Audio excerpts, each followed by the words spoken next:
কিন্তু শেষ পর্যন্ত হয়েছে। আমরা শুরুতে বলেছিলাম যে এনসিপি এই ভুলগুলো করছে, এনসিপির জনপ্রিয়তা কমে যাবে। এনসিপির এখন জনপ্রিয়তা একেবারে নিচে নেমে গেছে। বৈষম্য বিরোধী আন্দোলনে তারা যে আকাশচুম্বী জনপ্রিয়তা পেয়েছিল, আজকে তাদের একজন প্রার্থী ফেয়ার ইলেকশনে জিততে পারবে না। যদি পারে আমি আমার নাম চেঞ্জ করে ফেলবো। যদি তারা যেভাবে এগুচ্ছে এইভাবে যদি চলে, জামাত যতটাই লম্ফজম্প করুক, যতটাই ভাবুক তারা অনেক আসনে জিতবে, ফেয়ার ইলেকশনে জামাত খুব বেশি আসন পাবে না। দিন শেষে জিতবে বিএনপি।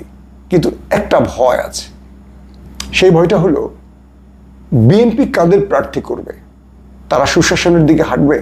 তারেক রহমান কি পরিবর্তন করতে পারবেন এই বিএনপিকে? 5 তারিখের পর থেকে তো অনেক চেষ্টা করছেন। আমরা যে কারণে আওয়ামী লীগের বিরুদ্ধে দাঁড়িয়েছিলাম, আমাদের যেন কখনো বিএনপির বিরুদ্ধে দাঁড়াতে না হয়। কারণ এই দলটির জন্য আমাদের অনেক ভালোবাসা আছে। জিয়াউর রহমানের দল, এটি বেগম খালেদা জিয়ার দল। বাংলাদেশে একমাত্র ব্যক্তি ভারতের বিরুদ্ধে দীর্ঘদিন যিনি লড়াই করেছেন, কারাবরণ করেছেন, 15 বছর তাকে ক্ষমতার বাইরে রাখা হয়েছে স্রেফ ভারতের ইচ্ছায়। অতএব এই দলটাকে কেউ আঘাত দিলে আমাদের হৃদয় আঘাত লাগে, এটি সত্য কথা। তবে সবচেয়ে ভয়ের